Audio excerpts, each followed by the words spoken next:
It only takes a few notes, but it happens every single time. When I hear Out There from Disney's The Hunchback of Notre Dame, I get chills. Down my spine and out to the tips of my fingers.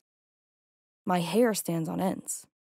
And I grew up in the 90s. I had this movie on VHS, and I played it over and over and over. You'd think, after listening to it repeatedly, it would eventually lose its effect, but it hasn't yet, and well, you don't need to know how old I am. For as long as I can remember, I've had such an emotional connection to music, even beyond The Hunchback of Notre Dame. So intense that these chills or goosebumps are really typical for me. I went my whole life thinking that this happens to everyone. As it turns out, it doesn't. It actually could be pretty uncommon, as I learned just a few weeks ago. So that led me on a deep, deep quest to discover what's going on in my brain, which is a never-ending quest in general. In this video, I'm going to talk about that feeling and the science behind why it happens to us. Of course, I had to begin with the most basic piece of this. Why do humans get chills in general? According to Harvard Medical, the medical term for this is cutis anserine, among others. These terms describe a temporary change in the skin's texture. What it really is tiny muscles flexing under the skin, causing our hair follicles to rise, and thus the hair itself to stand up. This reaction in the body is completely involuntary, meaning it's not something we consciously control, like breathing or digestion. It's triggered by our nervous system, more specifically, our sympathetic nervous system. It's a byproduct of survival. Speaking of survival, they're also widely associated with being frightened, hence the popular children's book series, Goosebumps. This has to do with our natural fight or flight response. Just as cats poof out when they're threatened to appear larger, or porcupines' quills expand when they sense danger. This reaction is most common when we're exposed to cold temperatures. Supposedly, this contraction of the muscles is meant to generate and trap heat, but also our nervous system signaling our hair follicles to grow more hair for warmth. Many professionals conclude that goosebumps really don't serve a purpose for modern humans, but rather a leftover genetic mutation from our evolutionary ancestors. In fact, not everyone experiences goosebumps at all, though a significant portion of the surveyed population does. But why then do I get goosebumps when I listen to certain pieces of music? Do these pieces trigger my fight or flight for some odd reason? How many people experience this phenomenon? Well, it's sort of difficult to say, but many studies suggest that this is pretty common. For example, here are the results of specific surveys. 79% of 249 participants, 90% of 83 participants, 86% of 828 participants, and 80% of 186 participants experienced MECs, or music-evoked chills, a term coined by Florian and Pierce in 2020. But that said, these are surveys, and we sort of have to take those self-reports at face value. In experimental settings, MEC's results looked more like this: 57%, 40%, 43.1%, and 40.7%. And even then, we also have to consider the limitations of these kinds of experiments. Some people won't be able to really experience the music if someone is watching them and such. It's also worth noting, as Florian and Pierce point out, that those willing to take a survey about music-evoked chills might not be fully representative of the entire population. So tell me down below in the comments, is this something you commonly experience? This comes as no surprise to me, but I'm not the first person to ask this question. There have been multiple studies done on this particular phenomenon. It even has a name, music frisson, which is a French word meaning thrill or shiver. Here's what a few of them say. In a study by Nature Neuroscience, the results led the scientists to conclude that the reaction is elicited by sudden changes in the music itself. For example, an abrupt key change or dynamic shift, or a new instrument being introduced. They believe that the sudden change releases adrenaline, but once the body realizes there's no danger, it releases dopamine. This contrast in these two feelings not only causes this physical reaction in our body, but results in feelings of satisfaction and joy. Relevant studies took it one step further, monitoring brain activity as well as things like heart rate and respiration during these moments of musical fulfillment. The National Library of Medicine used a PET machine to track chemical changes within the body. These chills were accompanied by changes in heart rate, electromyogram, and respiration, meaning these aspects increased as chills occurred and decreased as they subsided. These scientists noted that the activity in the brain during these chills matched the response to stimuli such as food, sex, and abuse drugs, which interestingly enough neurologically places music in the same category as other survival-related stimuli. Obviously, music is not needed to survive, but that does say quite a bit about music's effect on people's mental well-being. It also poses a lot of questions about music's purpose in the lives of early humans. A study by researchers in London took this one step further by zooming in on the brains of MEC individuals. They took a look at something called white matter.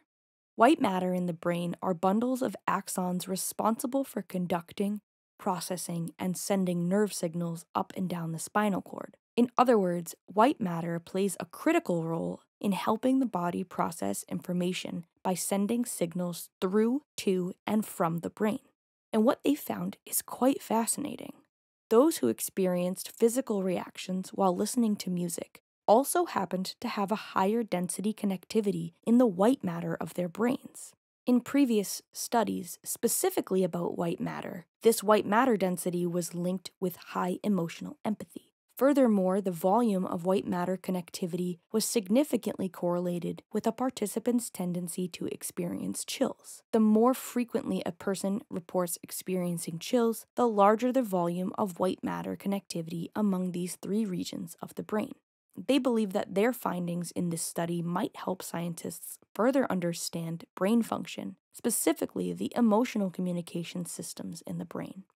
This supports growing fields like music therapy, which uses music within a therapeutic relationship to address physical, emotional, cognitive, and social needs of an individual.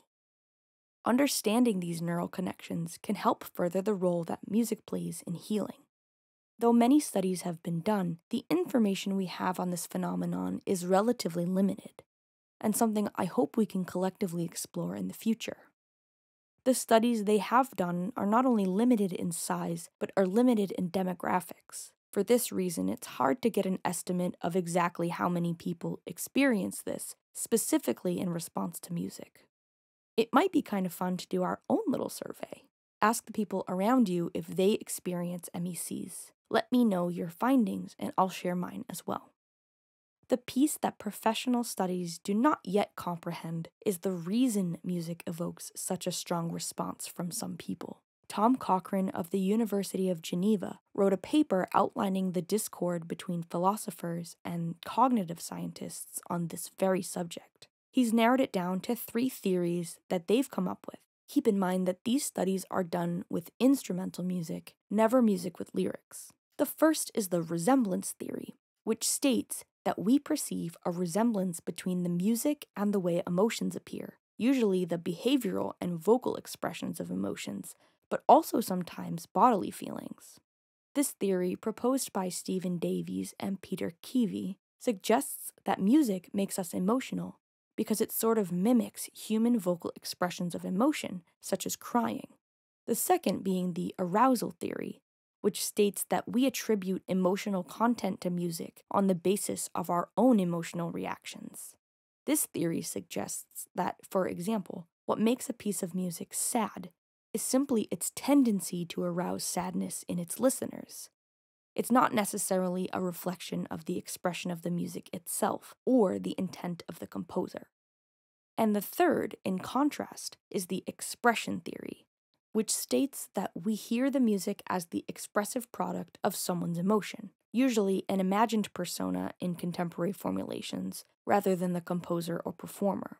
This theory basically states that the music was written with the intention to elicit specific emotions, like sadness, joy, or fear, and thus our bodies are reacting appropriately. Florian and Pierce also compiled a chart of factors reported in scholarly papers. They also found positive correlations in MECs and those that played musical instruments. Though that doesn't mean that everyone who plays an instrument experiences MECs, or that those who don't play instruments do not.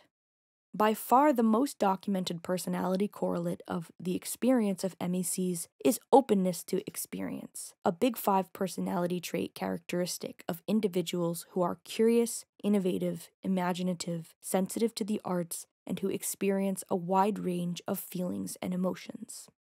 The Big Five personality traits being extroversion, agreeableness, openness, conscientiousness, and neuroticism. Patrick Justlin of the University of Uppsala, Sweden, presents 6 possible mechanisms for emotional induction. Brainstem reflexes, which is what I mentioned before about sudden changes in emotional states. Evaluative conditioning, or a previous association to something positive or negative. Emotional contagion, or the human response to others' emotions or related behaviors. The same way that seeing someone cry causes others to cry as well. Visual imagery, episodic memory, or past personal experiences. And musical expectancy, which we also discussed previously. He and his team are not suggesting that all of these are occurring simultaneously, but that at least one of these factors is causing the MECs. As far as knowing which one it is, I suppose that remains a mystery to most. But again, this is something you can test for yourself. Next time you experience this, ask yourself why. If I assessed my previous statement about that one song from The Hunchback of Notre Dame, I'd have to conclude that it's mostly emotional contagion. I'm really feeling for Quasimodo at that moment. But there is also a musical element there. There's a moment of modulation and very effective changes in dynamics in orchestration. It's my personal observation that I experience MECs mostly when I'm listening to particular pieces of musical theater. I don't experience it as much with pop or rock, but that doesn't mean it never happens. So while there are songs within pop or rock that make me feel really deeply, and even evoke other physical reactions like butterflies in the stomach or immense joy, the presence of chills is not as common. Considering the musical complexity of musical theater and its intense orchestrations, it makes me wonder how much the music itself influences my reactions. That said, I also absolutely loved musicals as a young child, and I have to wonder if that plays a role in this as well. I know that was a lot of information, so let me briefly summarize what I learned from all this. Chills or goosebumps are a byproduct of our human survival skills. Not everyone experiences them, but most people do.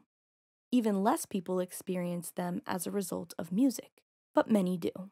Studies on this are limited and may not present an accurate picture of the entire human population. Those who experienced MECs elicited the same neurological reaction that we see in response to stimuli like food or sex, the same reaction that can be stimulated by abuse drugs. MECs are not exclusive to people who are educated in music, but are more likely to occur. MECs may be linked with those who have denser white matter in the brain, which is linked with higher emotional sensitivity and empathy. The most documented correlation is in those who exhibit the openness personality trait of the Big Five. The reason this occurs in general is unknown, but look to Part 3 for some hypotheses. Even in my observation of my own experience, you can see how complicated this topic becomes. It's possible that we'll never have a clear explanation to this phenomenon. And of course, that's okay too. It's okay to just be human and not have to analyze what that means.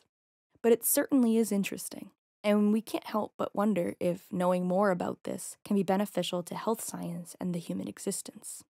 I'm so incredibly curious about all of your experiences with this. So please, if you're willing to share, let me know which songs or types of music give you the chills. If this never happens to you, what's your experience with listening to music? Do you undergo other types of emotional reactions? How do you think this knowledge does or does not benefit us? As always, thank you so much for watching. Don't forget to like and subscribe if you haven't already, and hit the notification bell to be the first to know when the next music theories video is out. I have some great topics coming up soon, including more music fundamentals.